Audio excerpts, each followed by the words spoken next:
બોડેલી નજીકથી પસાર થતી નર્મદા નદીની માઇનોર કેનલની પાઇપલાઇનોમાંથી વારંવાર ભંગાર સર્જાતા ખેડૂતોના પાકને નુકસાન થઈ રહ્યું છે, જેની નર્મદા વિભાગના અધિકારીઓને જાણ કરવામાં આવી છતાં કોઈ ઉકેલ ન આવતા ખેડૂતોએ જાત મહેનત જિંદાબાદના નારા સાથે રિપેરિંગ કામ સ્વખર્ચે શરૂ કર્યું। પહેલી નજરે નર્મદાની માઇનોર કેનલમાં કામ કરતા લોકોને જોતા એમ લાગે કે કોઈ સરકારી કામ ચાલી રહ્યું છે, પણ એવું નથી। બોડેલી તાલુકાના ઊંચા કલમ વિસ્તારમાંથી પસાર થતી માઇનોર કેનલની જે પાઇપલાઇન હલકી કક્ષાની નાખવામાં આવી છે તેમાં વારંવાર ભંગાર સર્જાય છે, જેને લઈને ખેડૂતોના ઊભા પાકને નુકસાન થાય છે, જેની નર્મદા નિગમના અધિકારીઓને જાણ કરવામાં આવી છતાં કોઈ નિકાલ ન થતાં છેલ્લા 5 દિવસથી ખેડૂતો રિપેરિંગના કામે લાગ્યા છે, અને તે પણ પોતાના સ્વખર્ચે। આ સમસ્યા આજની નથી, પણ છેલ્લા 5 વર્ષથી ખેડૂતો આ તકલીફ વેઠી રહ્યા છે। રોજ સવાર પડે કે ખેડૂતો જાત મહેનત જિંદાબાદના નારા સાથે કામે લાગે જાય છે। જે કામ નર્મદા નિગમ દ્વારા થવું જોઈએ તે કામ ખેડૂતો જાતે કરી રહ્યા છે। નર્મદા નિગમની બેદરકારીનો ભોગ આજે ખેડૂતો બની રહ્યા છે। એક કહેવત છે કે દીવાના પાણી મોભારે ન ચડાવાય, પણ અહીં તો જે નર્મદા નિગમ દ્વારા કામગીરી કરવામાં આવી છે તે નિગમની બેદરકારીનો એક ઉત્તમ નમૂનો જોઈ શકાય છે કે માઇનોર કેનલ જ્યાંથી પસાર થાય છે ત્યાં ખેતરોના લેવલથી 20 ફૂટ નીચેથી જાય છે। જે પણ પાણી પહોંચાડવા કૂવા બનાવવામાં આવે છે તે ખેતર પાસે 10 ફૂટના છે। પાણી કેમ કરીને આવે એ સવાલ ખેડૂતોને સતાવી રહ્યો છે। હવે ખેડૂતોએ જાત મહેનત કરી લેવલ મેળવવા કોશિશ કરી રહ્યા છે, અને જ્યાં જ્યાં ભંગાર સર્જાયું છે ત્યાં ત્યાં કામગીરી કરી રહ્યા છે। ખેડૂતોને આ કામગીરી કરવા માટે એટલા માટે ફરજ પડી છે કે પાણી પાઇપલાઇનમાંથી લીકેજ થઈને ખેતરોમાં જાય છે, તેને લઈને ખેતીમાં નુકસાન થઈ રહ્યું છે। કેટલાક ખેડૂતો તો આ સમસ્યાને લઈને ખેતી પણ કરી શકતા નથી। હાલ તો ખેડૂતો માંગ કરી રહ્યા છે કે તકલાદી અને ગુણવત્તા વગરની પાઇપો નાખવામાં આવી છે તેને બદલી અને ખેતરોમાં પાણી મળી રહે તે માટેનું લેવલ બનાવે। હાલ તો ખેડૂતોને પાણી મળી રહે તે માટે થોડી ઘણી કામગીરી કરી છે, બાકીની કામગીરી તંત્ર દ્વારા કરવામાં આવે તેવી માંગ કરવામાં આવી રહી છે। ઉપરા છાપડી આકાશી આફતોનો માર, વેપારીઓનો ત્રાસ અને હવે ખેડૂતોને પાણીની જરૂર છે ત્યારે અધિકારીઓની બેદરકારીનો ભોગ ખેડૂતો બની રહ્યા છે। ત્યારે ખેડૂતો પાયમાલ ન બને તે માટે સરકાર ચિંતા કરે તે જરૂરી બન્યું છે। મોહસિન સુરતીનો રિપોર્ટ, ન્યૂઝ ટુડે, છોટાઉદેપુર।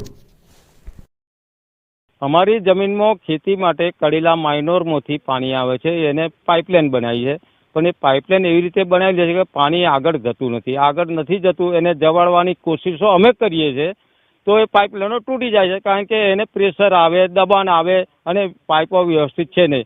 કોન્ટ્રાક્ટરે ગમે તે રીતે કામ પૂરું કરી દીધું અને એને ડિપોઝિટ આપી દીધી ખાતાવાળાએ, એટલે એ બાદશાહ થઈ જાય, એ ફરી આવતા નથી। સાહેબ કોન્ટ્રાક્ટરનું નામ છે તો કરી જશે।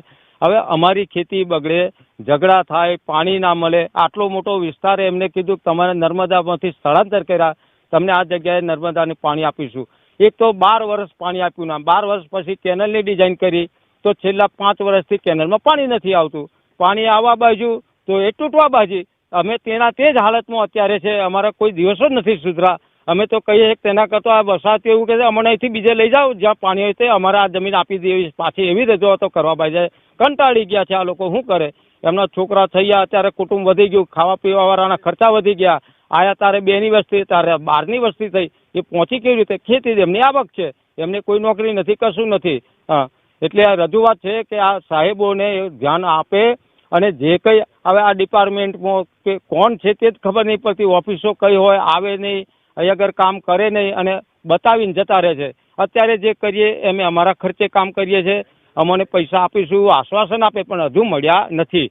અને આ બધો ખર્ચ બહુ મોટો થાય। કોન્ક્રીટ લાવો, સિમેન્ટ લાવો, કપચી લાવો, ખોદકામ કરવાનું, ખોદકામ ઊંડી, પાઇપલાઇન એટલી ઊંડી છે કે 10-10 ફૂટ, અહીંયા આગળ તો 15 ફૂટ નીચી છે, એટલે જેસીબી લાવવું પડે।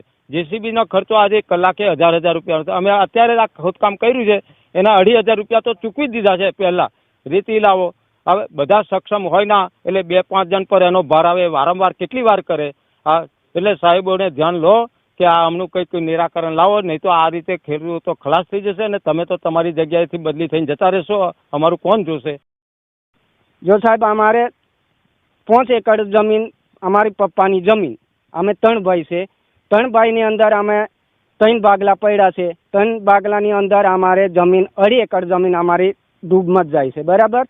નો જ્યારે અમે સાહેબોને બોલાવીએ તે વખતે લોકો શું કહે કે અરે બીજા લાઈન ચાલુ થશે ત્યારે કે છે ભાઈ એમનું બગડતો છે, અમારે શું લેવી દેવી છે, એ તો અમે પાણી ચાલુ રાખવાના.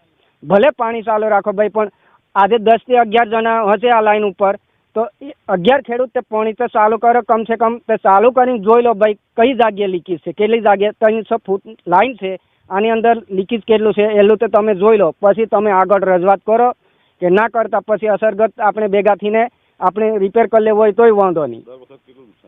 દર વર્ષે આ મારા 2.5 એકરનું નુકસાન જ ને સાહેબ. આજે 3 લાખની જમીન પાકતી હોય 5 એકર જમીન, તો 1.5 લાખ રૂપિયા તો નુકસાન જ ને હોય અમારે દર વર્ષે. હું અહીંયા આગળ આ લાઈન જે રિપેરિંગ કરવા માટે મારો મુદ્દો છે કે રિપેરિંગ બધું થઈ જાય ને તો બધા ખેડૂતોને પાણી મળે, બધી રીતે સારી રીતે મળે, અને મેન વસ્તુ કે રિપેરિંગ થવું જોઈએ. બસ આ લીકેજ પાણી થાય, વેસ્ટેજ પાણી થાય, એ વસ્તુ કોઈને કામ નહીં લાગતું. અને બીજી વસ્તુ કે અહીંયા આગળ આ કેનાલનું નીચે છે જે પાણી એનું લેવર, અને પેલું મોબે ચડાવવાનું, એ કઈ રીતનું શક્ય થાય સાહેબ? ખરચ અમે તો જાતે ખેડૂતો થઈને કર્યું છે.